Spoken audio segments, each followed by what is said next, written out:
Hey YouTube, how's it going? It's Quinton here and this is tutorial number 50. And can I just take a moment to say, wow, 50 tutorials in this series so far. This is crazy. And if you guys can remember, my old series on HTML elements was actually only 47. So I've definitely included a little bit more content in here, which has made the series a little bit longer. And that is exactly the purpose why I decided to reboot this series. But enough about that. Let's go on and talk about what we're really here to do, and that is talk about the labels and field sets. Okay? So I'm going to start off with field sets, and you guys will notice that I have already got some form elements in my form. Okay, so I'm not starting from scratch in this tutorial, but what I did here was just put in a personal info information where I asked the user for their first name and their last name, and there's an input element of type text for both of those, and then I've put up a hobby section where they can choose between sport, gaming, art, and acting as a hobby. Okay, so if I were to run this in Firefox right now, this is pretty much what I get, the word personal info, and then they can fill in a first name, a last name, and pick a hobby. Okay, and then they can click submit. But now, the reason why I grouped everything like this is because I want personal info to be under one big group, and the way I can do that is by using a field set. Okay, so what I'm going to do is just surround this entire block over here with a field set tag, and I'm going to start that off over here, so field set, and I'm going to end that off just before that break tag actually, so field set. Okay, I'm going to actually have to end that off, so I need my closing slash. So now I actually have a field set, and I can indent all of that so that I know it all belongs in this field set. The next thing I want to do is actually just change this personal info tag over here, or label, because I don't want that just to be plain text with a break tag on the end. I would much rather prefer that to be a legend, okay? Because whenever you're using a field set, you can use a legend to determine what data needs to go inside of that field set. So in other words, this legend is basically like a header, but it doesn't get bolded. And if I go back and I click refresh over here, you can see I now have one field set which has made a border go all the way around our elements over here, and the legend appears in the top of this field set. So in other words, the legend is kind of like a header, but not really, because it's not bolded and it's not big, but you know, it kind of just tells you what information needs to be filled in this block.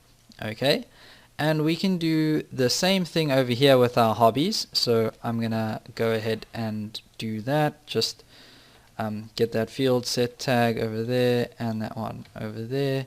Oopsie.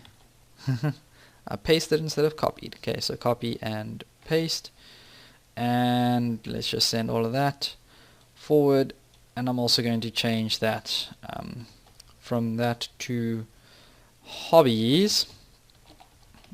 Okay, and now we've got another field set appearing with our checkboxes, and our checkboxes appear in this hobbies field set. So this is nice for you know, just organizing your form. If you want it to look a lot more tidy, then you can go ahead and add in a field set or a bunch of field sets, and instantly it looks a lot more tidy. It just looks a lot easier to read, and then you can use CSS later on to actually style this and just improve upon the looks and just make it even better looking. Okay, so now we can go ahead and actually start talking about labels, which I have left for last. And as you can see right now, I am already using labels next to my elements over here, but I didn't include them in label tags. So you would have noticed over the past couple of videos that I just didn't put any tags around the words in front of my input elements. Okay, so it would probably be better if I surrounded them in a label tag, just like this, label and ending label. Okay, and a normal label tag just like that won't make any visual changes. So right now you can see I've got my first name, this word first name, surrounded by label tags, but if I've saved that and refreshed it in Firefox, you can see nothing changes visually. Okay, so this name, or this first name, the word first name, did not change. Okay, but it is useful to have this word first name surrounded by those label tags, because we can use that label tag later on and style it to be exactly the same size. So all our labels will be the same size, and therefore it'll make our form look a lot more tidy again. Because if you take a look at this form now, I'm going to zoom in, you can see that this text element is slightly in front of this text element, and that's kind of annoying that they don't line up. It would obviously look a little bit more tidy if they lined up. So we can go ahead and use CSS to style those label attributes or label tags, but I'm going to do that in the next video. So if you guys want to see that, then come back for the next video. But we're not finished yet, because there's still another attribute that I want to talk about that goes in this label tag. For now, let's go ahead and just place all of our labels into actual label tags. So I'm just gonna copy this and try paste everything as fast as I can. So that is not supposed to be there. That was a mistake. Whoops. Get rid of that and start pasting in here again and here. Okay, save that again. And like I said, it doesn't make any visual changes, so I don't need to refresh this in Firefox just yet. But what I do want to talk to you guys about is an attribute for our label tag, which is actually called for, F-O-R. And what this attribute does is it will link our label to whatever element this label was meant to be linked to. So right now, this first name label should be linked to this input element with the name of first name. Okay, and the way we can actually link these two tags is if I put in some information in this for attribute. So I'm going to say that this is for first name, but whenever I do this, I have to link to the ID of this input element, and right now we don't actually have an ID, so I'm going to have to go ahead and put that ID in, and I'm going to put the ID of first name into here. And don't worry that this has a name of first name and an ID of first name. That's okay, because the name is what gets sent through on the back when the on the URL or in the post starter whenever this form is submitted, but the ID is more for in-browser stuff, so they can be both the same. It doesn't matter. They're intended for different purposes. Okay, and what I'm going to do is carry on just adding the for attribute to the rest of these elements. So I'm going to pause the recording right here. Okay, so I'm back, and you guys should see quite a few changes.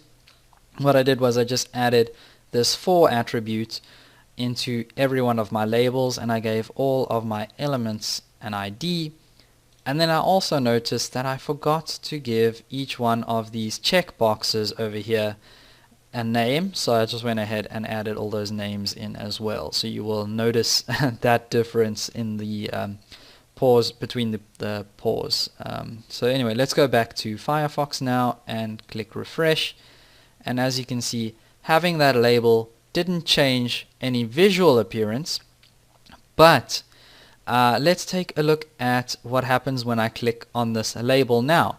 So when I click on first name now, you can see that my cursor gets focused in onto this text element here, and actually I can start typing.